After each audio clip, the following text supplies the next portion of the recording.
예, 말씀 67에 이어서 말씀 68번을 볼 텐데요.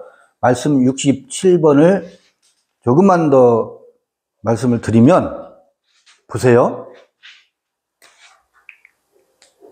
지금 내가 모든 것을 알고 정작 필요한 한 가지를 모르면 모든 것이 결핍이다. 결핍이란 말이에요. 사실은 왜 그러냐면, 나는 길이기 때문에 그렇습니다. 나는 진리이기 때문에 그렇습니다. 나는 생명이기 때문에 그렇습니다. 그런데 지금 이 길과 진리와 생명을, 이 길과 진리와 생명은 무엇이라고요? 내가 길과 진리와 생명이라고. 근데 이 나가 지금 결핍이야. 내 안에 나를 잃고 내가 부재해. 근데 그 나는, 내가 나라고 하는 나는, 내가 아는, 내가 알고 있는 그 모든 것 있죠? 이것을 뭐라고 생각해요? 나라고 생각한다고. 내가 알고 있는 모든 게 나래. 그래서 무엇을 잃어버렸어요? 길이고 진리고 생명인 나를 잃어버렸어.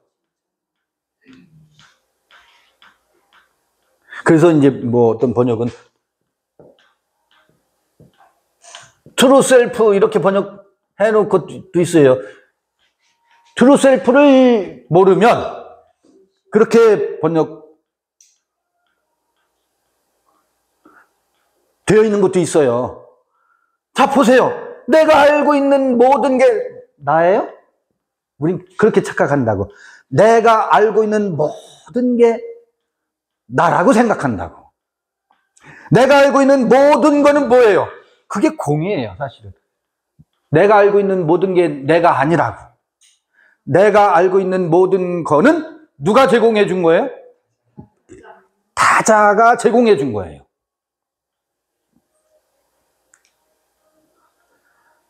그래서 그거 내가 아니야. 내가 알고 있는 것이지. 근데 그 내가 알고 있는 것이 무엇이 없으면 정작 나에게 필요한 것은 무엇인데? 난데. 어떤 나? 여기서 이제 어렵죠. 여기서 이 나와 이 나가 어렵죠.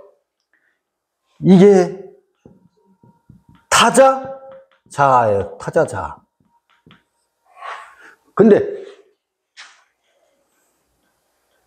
이게 또 이제 지식으로 남을 것 같아서 걱정인데, 이게 비로소 존재하는 나예요. 비로소 존재하는 나는 이렇게 알고 있는 것 아니에요.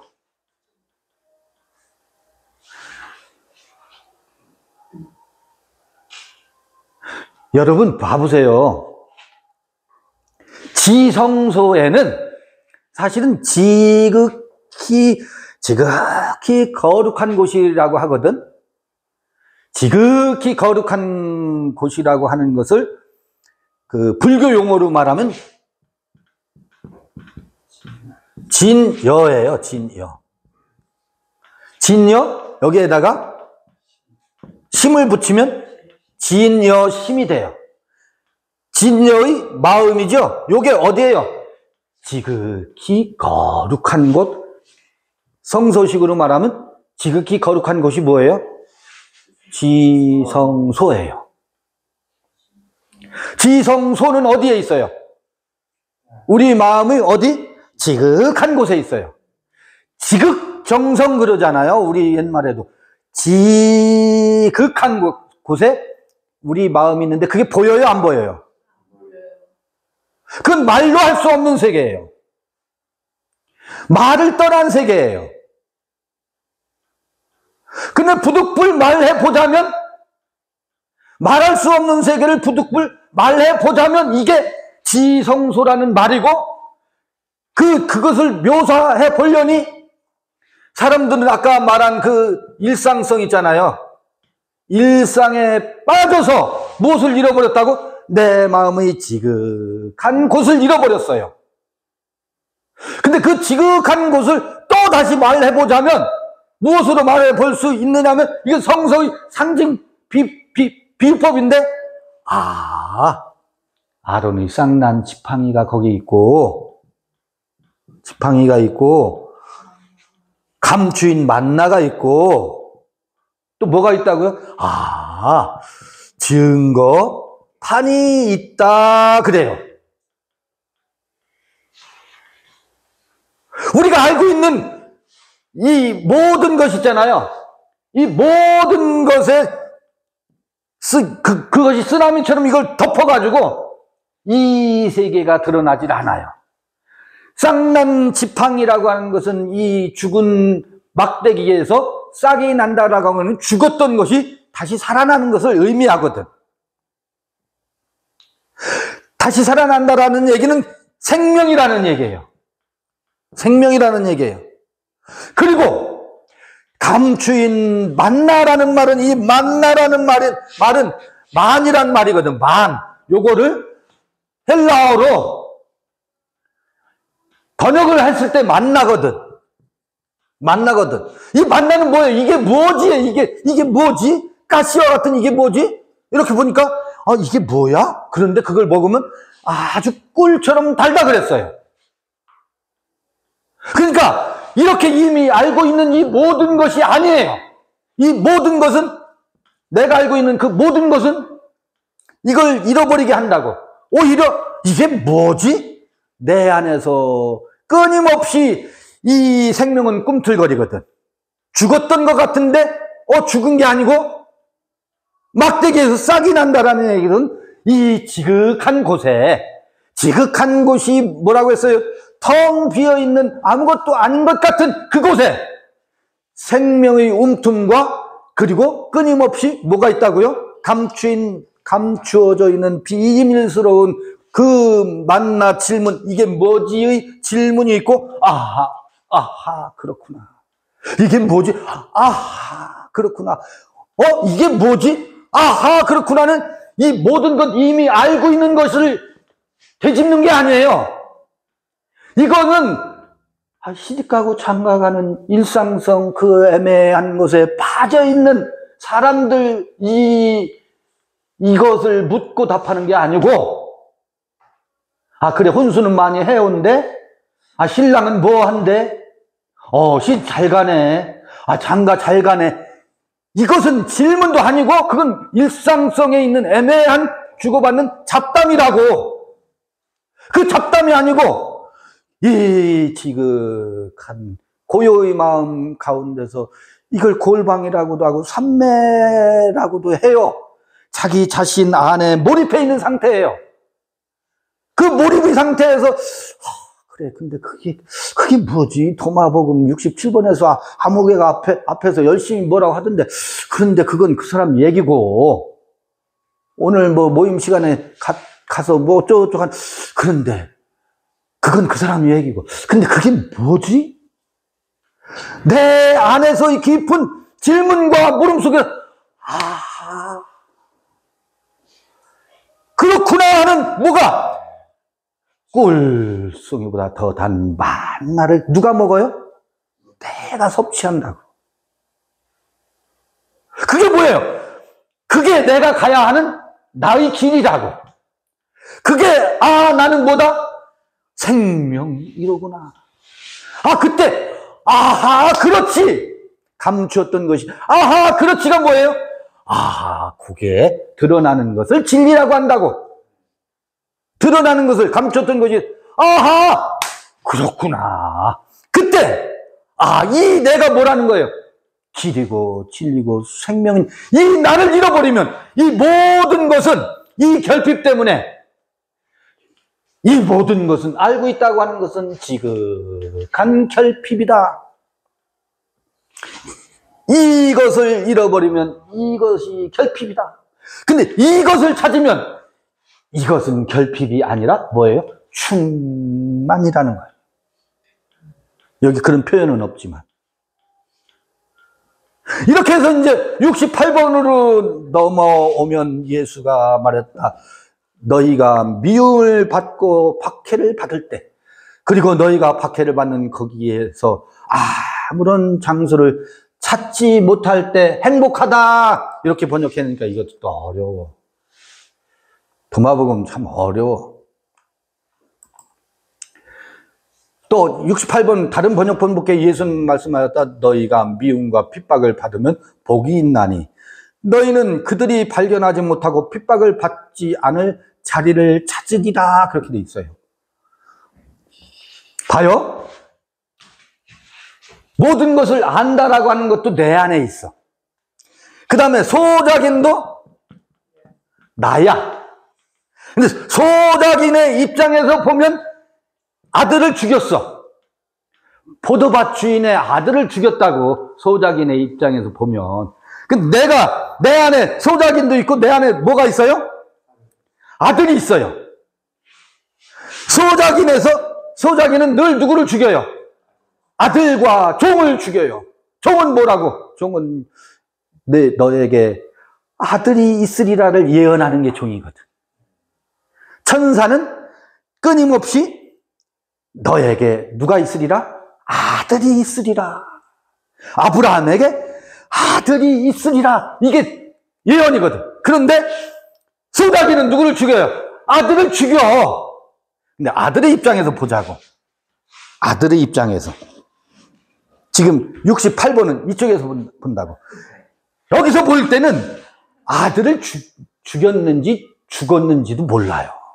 자기가 소작인으로 종으로 살면서 아들이 돼. 자기가 주인이 돼.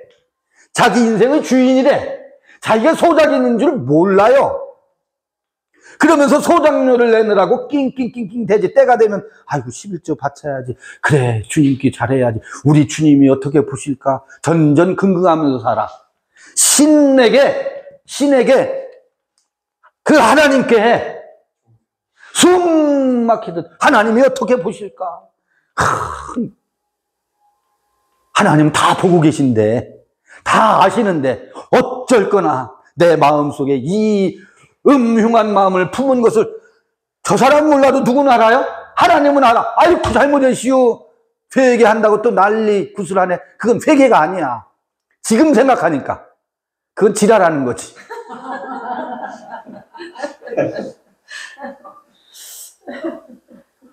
잘못했다고 아우성치고 지랄하는 거지. 그 회개 아니라니까. 그 짓을 우리 얼마나 많이 해왔더랬어요? 왜? 소작료 내느라고. 소작료를 내야 경작을 잘 할 수 있을 것 같으니까. 종교인들이 이 소작료 때문에 몸살을 앓고 살아요. 그게 무엇을 죽이는 것인지도 모르면서 아들을 죽이고 있는 것인지를 모르면서. 이에게는 아들을 죽인다는 인식이 없어요. 아들을 핍박한다는 인식이 없어요. 그런데 지금 68번에 오니까 핍박을 받은 자는 이네. 핍박을 받은 자는 복이 있다네. 그 안에 뭐가 있다는 거예요?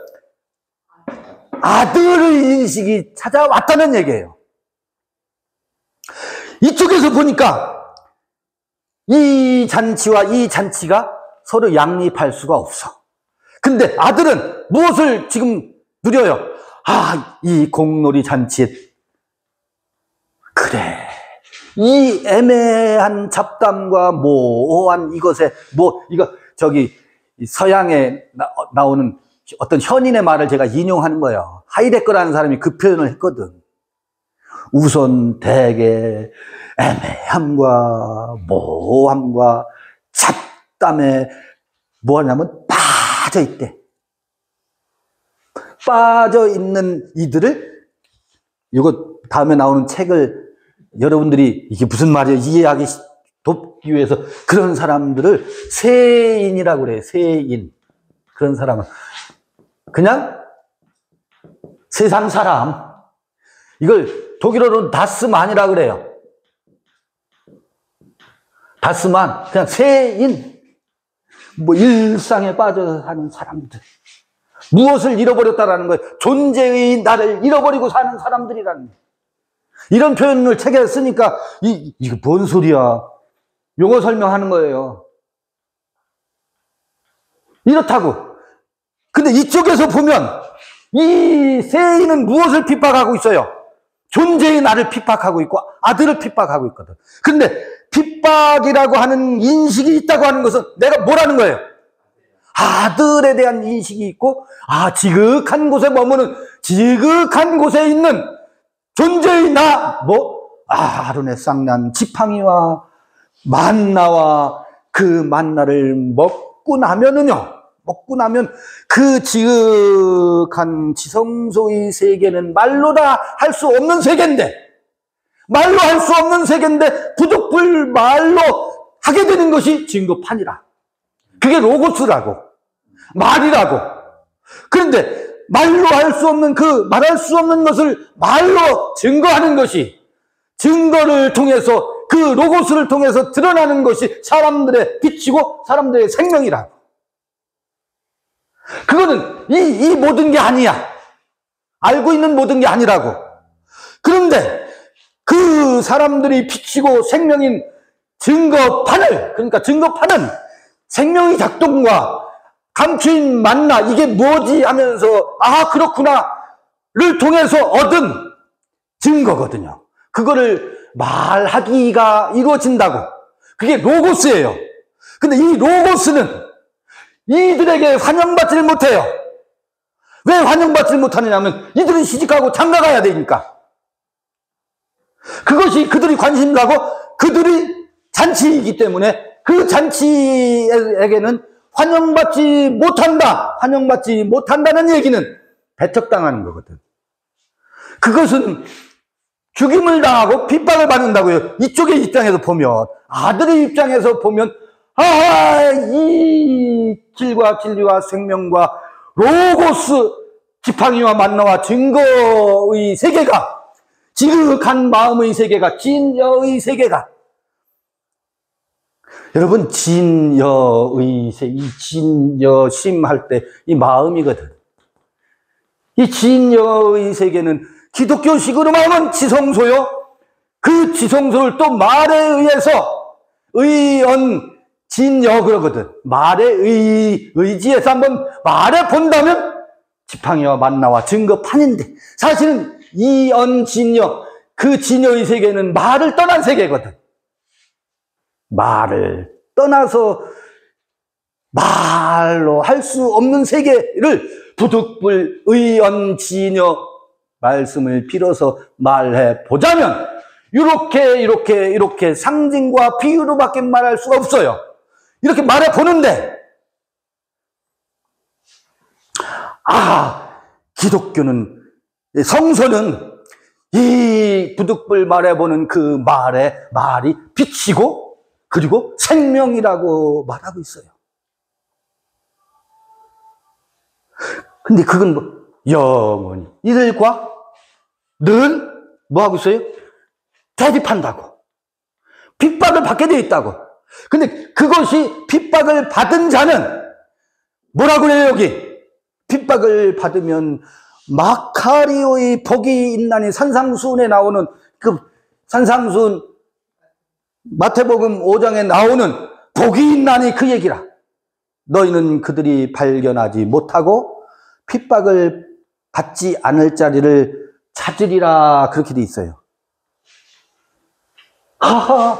이들과 부딪힐 때는 늘 핍박의 자리인데, 돌아서서 이 자리에 오면 이 지극한 지성소의 자리에 우리가 머물게 되면 그곳은 내 안에 내가 길과 진리와 생명으로 있는 그 자리가 핍박과는 전혀 상관이 없는 고요의 자리라. 근데 이 자리는, 이것은 증거판을 들고 나아갈 때는 언제나 저들로부터 뭐 한다고요?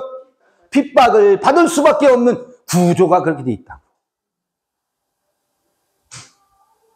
그러면 지금 우리는 어디를 향해서 서 있어야 돼요? 이 길과 진리와 생명이며 지극한 마음의 자리, 내 자리. 향해 서 있으면서 동시에 어디를 또 향해야 돼요? 이 안에 머물면서 또 이 밖을 향해서, 여기 밖은 뭐니까? 우리가 살고 있는 삶의 바다이니까. 우리는 이 자리, 이 속에서 살아요. 이건 우리가 살고 있는 어디라고요? 바다예요.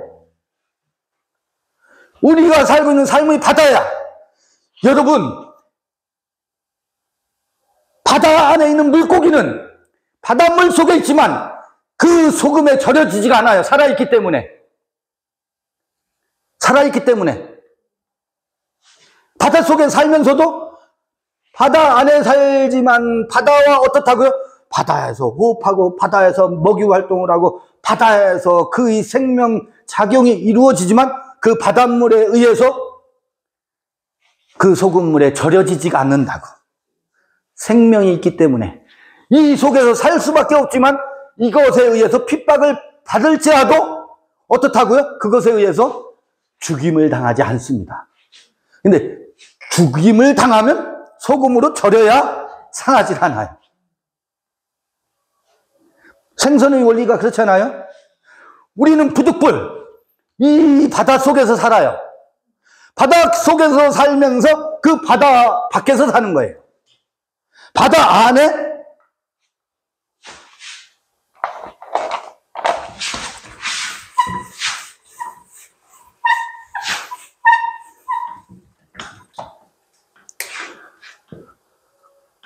이 바다 안에? 이거 바다 아니죠? 바다 안에? 여기가 어디예요? 바다 밖이에요. 여기가 바다 밖이 아니라고. 여기가 바다 밖이라고. 이해되셔요? 네. 이 바다 안에 속에서 호흡하고 여기서 먹이 활동을 하고 살지만 이 바다 내 속은 바다를 품고 있네.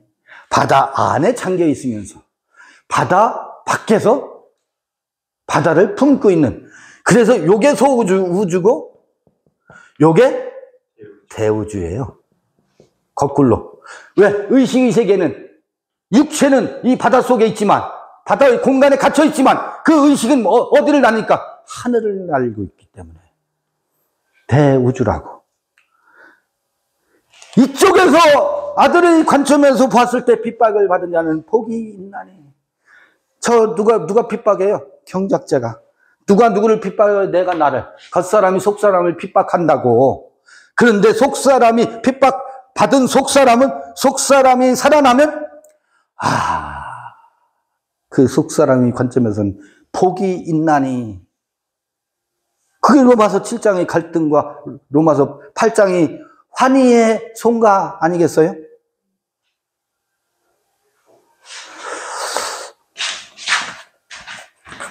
잠시 쉬었다가 69번을 읽어보겠습니다. 오늘 69번까지 읽죠. 70번까지 가면 더 좋지만 거기까지 가실 수 있을까요?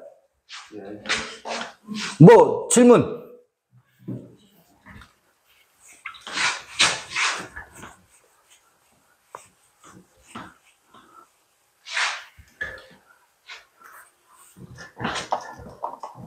질문.